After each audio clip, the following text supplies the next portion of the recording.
How to stop anxiety holding you back. You don't have to be an astrologer to make predictions, we all do it every day of our lives and we act on these predictions. Most of the time, you may not even notice you are doing it to put your predictions into words. You don't have a running documentary that says, if I press this button, I will turn on the TV. Or if I press down on this pedal, the car will slow down. But nonetheless, you are subconsciously making and acting on predictions like these all the time.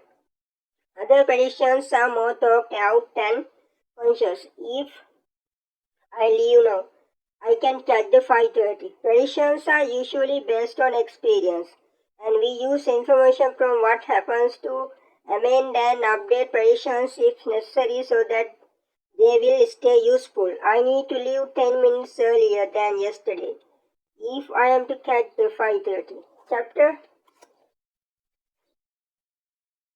How predictions can work against you when you have low self-confidence. When your bottom line is negative, it's hard to make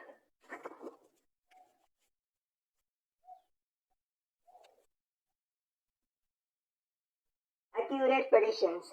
In situations where your self-protective rules for living might be broken, you might produce a less than perfect performance. Someone might not approve of you. You become filled with feeling of self-doubt. This means that instead of standing back and making realistic predictions based on past experience, you are more likely to anticipate the worst. I will mess up. They will laugh at me. I am going to look so stupid. I will lose my job. He will never speak to me again. I won't be able to cope. You have no evidence to back up anxious predictions, but they feel true. So you think better safe than sorry and take steps to make sure they won't come true. These are the safety seeking behaviors or unnecessary precautions introduced. The flowchart on the opposite page is an overview of how this works. As you can see, you are most likely to start making anxious predictions when there's an element of doubt or uncertainty. When you are not entirely sure what will happen, your mind fills in the gaps with fearful imaginings, often come up with the very worst that could happen. There's probably a part of you that knows the worst is very unlikely, or at least realizes that the situation won't actually harm you, and there's chance you would be able to cope. But the more anxious you feel, the more believable and threatening your predictions become. Take Tara, an attractive woman who is friendly and chatty at work and the playground when the drops off her kids. But her friends have begun to notice that when they ask her to join them for a drink, or to come for a dinner or to a party, she always has some excuse why she can't make it. Some assume she is too busy, others decide she does not like them enough to spend an evening with them. The truth is that Tara's bottom line, I am boring, comes to life at the thought of socializing in the group. She was bullied from the ages of 12 to 16 at school.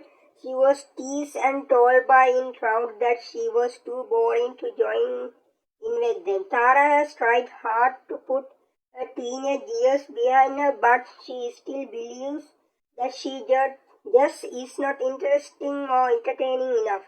There is a part of her that knows she can make people laugh, and that people seem interested when she talks, but she avoids most group social events or goes overboard being the life and soul of the party if she does go, so she never gets a chance to test out her anxious prediction that people will ignore me or make fun of me and find out if it is really true. If she did say yes to a social event, she could discover for herself that she is no more boring than anyone else, and that in fact people are quite happy for her simplify to be herself.